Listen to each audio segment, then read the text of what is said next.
Welcome to Wellywood Wargaming, where the grim dark never sleeps. Crack open a bottle of wild snake and spark up a low stick as we take a journey down Underhive. Howdy Hive scum and welcome back. We are at the end of my Alliance series. Thank you for sticking with me this far. Today we're going to be looking at the noble house of House Ranlow. You can find the rules for House Ranlow in the House of Iron book on page 80. That is, of course, the Orlok book. There are no official miniatures for House Ranlow yet. Hopefully Games Workshop will get round to releasing them at some point, but so far it is just kit bashes and proxies for you in your games of Necromunda. Anyway, let's get into it and look at the benefits, drawbacks, and the actual delegation and crew that you get to use here. So like any alliance, we have benefits and drawbacks. The first of the benefits here are noble intrigues. So any gang may form an alliance with House Ranlow. In addition, House Ranlow does not care if a gang is law-abiding or outlaw. So you can be either law-abiding or outlaw. This house does not care either way, which is great. Also, we have the strong alliance with House Orlok in this case as well. So the first time you test the alliance, House Orlok are all good. They don't have to worry about it until the second time they test the alliance. In terms of the actual benefits here though, the first one is checks and balances. House Ranlow always looks to balance the books and ensure the flow of creds into their coffers, and those of their allies remains steady. During the collect income step of the post-battle sequence, a gang allied with House Ranlow gains an additional 2d6 times 10 credits if their opponent earned more credits than they did from the scenario. So pretty cool. It's like an underdog bonus there of 2d6 times 10 credits if your opponent gains more credits than you, which is pretty cool. Also, they have the Auditing Conclave as well as another benefit, and that means that you get to use the Auditing Conclave as your crew, as extra to your crew, should I say. These guys, if you're allied with them, in the pre-battle sequence, the gang may attempt to add them. However, you do have to roll and add your rep. In this case, a d6 roll plus your rep. If the total is 11 or below, these guys will join you for free. If it's 12 or more, though, they decide not to help you out. So you'll need low rep to be able to actually field these guys in your games. Again, these guys are free and extra to your crew. Even if your crew selection is random, you must include these guys in your crew, but they are extra and they are free. In terms of the drawbacks now, though, every cred counted is the first rule here. House Ranlow auditors are pedants when it comes to keeping track of expenditures,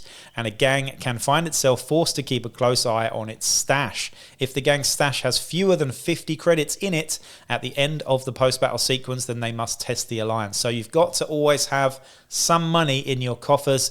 These are the tax men, and they are watching you very closely. The next drawback is the price of business. The noble house always gets their cut, and when collecting a random amount of income from territories, rackets, or similar sources, if a 6 is rolled on a dice, then that dice is discarded and does not generate any credits. That's pretty harsh, but you know, it's not too bad really. So you're kind of juggling the money that you get. You don't want to get too much, but you want to keep something in your stash to be able to keep these guys happy. Now for the Auditing Conclave. The taxmen themselves, always more coin is the first special rule here. So an Auditing Conclave adds 2d6 times 10 credits to the reward section of any scenario they take part in. These extra credits are awarded to the gang that they are allied with, regardless of the outcome of the scenario. So that's another special rule with lots and lots of credits in it as well. Very, very good there. Cut our losses is the second special rule here.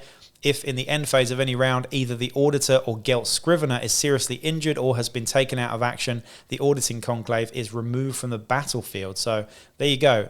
One can't survive without the other. It's pretty harsh, but it is what it is. They also have the Band Apart and Here to Help special rules that most alliances have as well. Band Apart just means they go out cold when they get injured instead of taking any actual lasting injuries. And also they're Here to Help, which means they are surplus and extra to your crew. Now you get 2 fighters to add in this crew, and the first one is the Ranlow Auditor. He is the leader and his stats are as follows. We have movement 5, weapon skill and ballistic skill 5+, so not great. Strength toughness 3, 2 wounds, initiative 4+, and only 1 attack. We have a leadership of 5+, which is brilliant.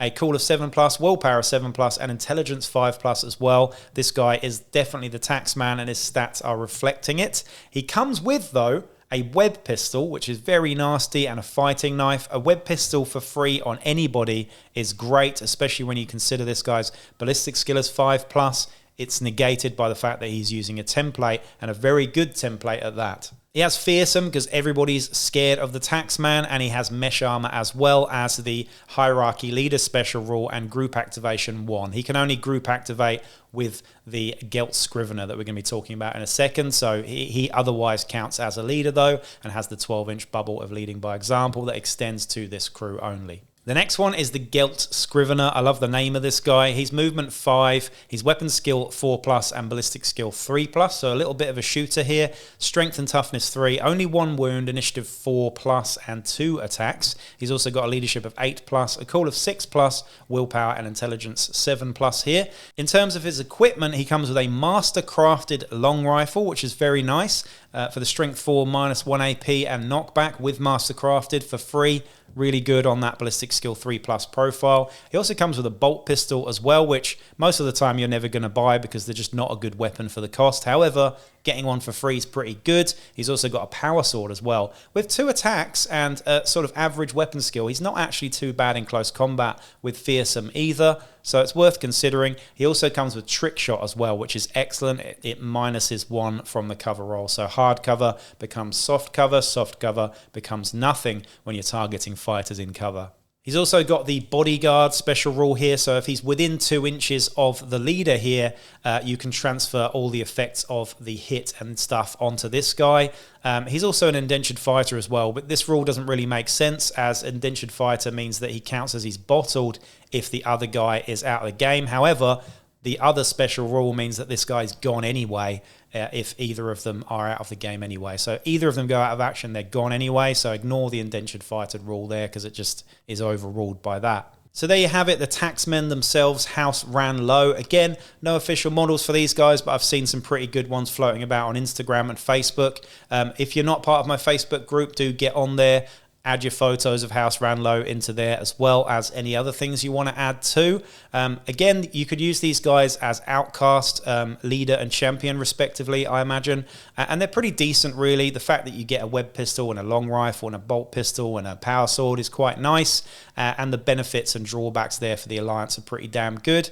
Overall, they're a pretty decent alliance really, but again, I think the downside with these guys mainly is the fact that you've got to actually keep a low rep to actually be able to field them as an alliance. Again though, if you want to use them as an outcast leader and champion, you totally can. I would say there are better options generally, but they're pretty decent overall. Anyway, let me know what you think of these guys. Let me know if you've used them in your games. Let me know if you've used them in an outcast gang as well in the comments down below, and I will be back with another video real soon. That's the end of my Alliance series. It's a sad time anyway. Thank you for joining me on this journey, and I'll be back with another one real soon. Peace out.